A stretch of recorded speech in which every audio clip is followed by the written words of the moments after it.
The Class 365 and 465 networkers are high-performance electric multiple unit trains equipped with disc brakes and the very latest wheel slide protection system. The three-step Westcode disc brake provides high braking rates throughout the speed range and is superior to the old tread brake, particularly at high speed. What you say may be true on a good dry rail, but what about the autumn, when the leaves are falling? Well, in low adhesion conditions, both the old tread brake and the disc brake will tend to pick the wheels up, as you know. The difference is in the character of the disc brake. Firstly, because it's a more powerful brake at high speed, if the rail condition is bad, it'll tend to slide more easily. Secondly, whereas the tread brake, with its cast iron blocks, scrubs the tyres clean, the brake pads bearing on the discs don't. In that case, why fit trains with disc brakes at all? Because the disc brake is generally superior. It gives higher and more consistent braking rates than the tread brake, is much more effective at high speed, and doesn't fade when hot. To run a modern high-speed railway with close headways, the performance of the disc brake is really essential. OK. But why does the disc brake have these superior characteristics? Let's look at how the disc brake actually works. Large steel discs are mounted on each wheel centre. A caliper holding two brake pads is positioned so that when air pressure is admitted to the brake cylinder, the brake pads grip the disc.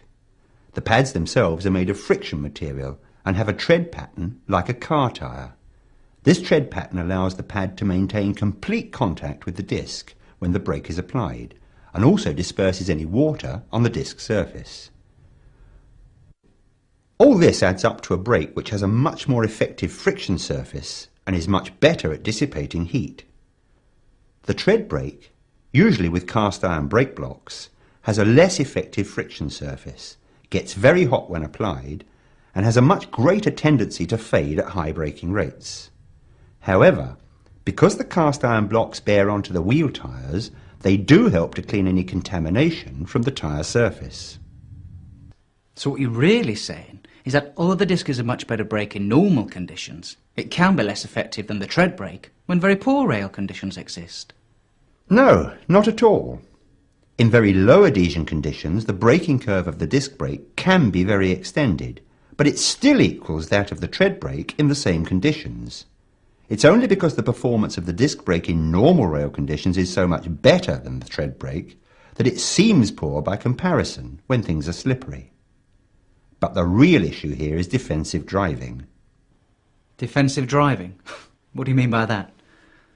I mean understanding the conditions that cause low rail adhesion, like the autumn leaf fall, light rain or misty conditions, and knowing the locations where problems are commonly encountered in stopping.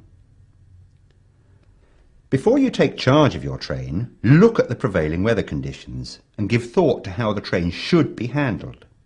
For example, it's because so many car drivers don't think about weather conditions and don't adapt their driving that so many tragic accidents happen on our motorways. Exactly the same thing applies on the railway. Look at the conditions, think about how it will affect train handling, then adapt your driving technique accordingly. For the first time, known areas where low adhesion occur will be listed in the sectional appendix. There will be other places where problems may occur at random, so again, you'll need to rely on your evaluation of the track conditions and adapt your driving technique. Where you encounter low adhesion and have difficulty braking at a location not listed in the sectional appendix, report it to the signalman immediately. If you encounter exceptional low adhesion at any location, whether listed or not, report it immediately. There are certain giveaways to worsening rail conditions. If the train slips at starting, you know you can expect braking problems. Knowing where to expect poor rail conditions at certain times of the year is really part of your essential route knowledge.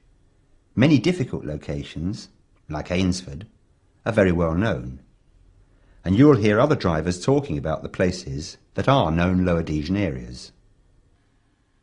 So defensive driving really means driving cautiously if I think the rail is going to be slippery. OK, I've got no problem with that. But what about keeping time? Am I going to get somebody breathing down my neck, demanding to know why I've lost time? The most important element of our performance is safety.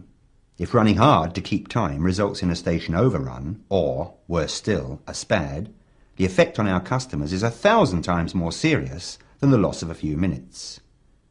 The real message is this: if you know or expect rail conditions to be poor, approach all stopping places more slowly than you would normally. Apply the brake earlier and lighter.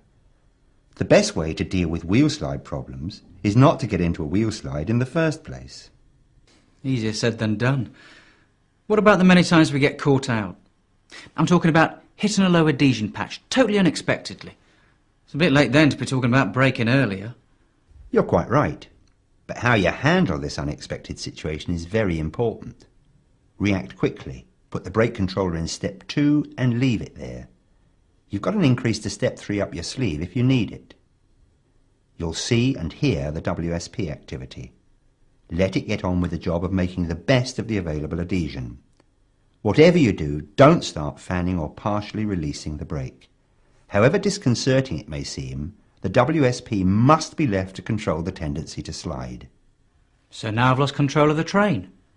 Only in the sense that the WSP can react more quickly than you can, and it knows what's going on over the entire length of the train. As soon as the slide is overcome, you can take full control again. The WSP works the same as ABS on a car. As soon as any wheel set starts to slide, dump valves partially release the air on that brake cylinder to get the axle rotating again. The response is instantaneous, and each individual wheel set gets the maximum brake the rail adhesion will sustain. Yeah, but the WSP can't improve the adhesion level on the rail, can it? No. All it can do is make the best use of the adhesion that's available. So what happens when the WSP is doing its best to control a slide, but I'm running out of stopping distance? This is the most dangerous of situations, and one you should try to avoid getting into. If you do get into this situation, put the brake controller straight into emergency and leave it there until the train has stopped. Don't hesitate. Most, if not all, SPADs and station overruns are caused by excessive approach speed. Think about the likely rail conditions, and if you're the slightest bit doubtful about braking performance, slow down your approach to all stopping places. The real art of driving the networker is staying in control, whatever the conditions. Try to avoid provoking WSP activity. That way you will stay in complete control. If you do hit an unexpected area of low rail adhesion, report it to the signalman immediately. That way other drivers can be forewarned and avoid getting into similar difficulties. So the real message here is to anticipate poor rail conditions, make slower approaches and avoid any WSP activity, if possible. Absolutely right. Let's have a look at a couple of examples. The driver of this networker is handling the train like he always does. He's making a fast approach to the station ahead, and at his usual braking point, he makes a step 2 application. In normal dry rail conditions, this would be fine, but look at the weather. It's just started to drizzle after a long, hot and dry spell. He's surprised when WSP activity starts almost immediately. But he shouldn't be. If he'd given some thought to the prevailing weather conditions, he'd have anticipated this situation. Now that WSP activity has started, he makes another blunder. He starts fanning the brake in an attempt to control the slide. Now the WSP is confused, and the stopping distance is further extended. He's not going to stop at this station, at least not with the entire train in the platform. So now he makes an emergency application. It's too late, and the train overruns the platform. Let's go back and try that again. It's just started to drizzle, but this time our driver's thinking. He shuts off power and selects a light step 1 brake application well in advance of his usual braking point.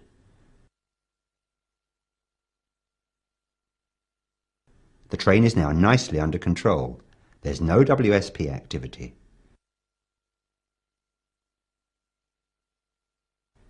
He has no difficulty in stopping smoothly at the 4-car mark. All this was achieved by simply appreciating the weather conditions, thinking about the likely rail condition, and acting accordingly.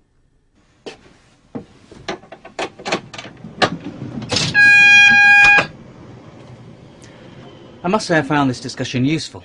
It's pinpointed a number of issues which have caused confusion and unease in the past. The real art of handling the networker is to stay in control all of the time, and the way to stay in control is to think about the conditions and adapt your driving technique. Knowing locations where rail conditions are regularly poor at certain times of the year is really an essential part of our route knowledge. The WSP is designed to minimise stopping distances if you do get into a wheel slide.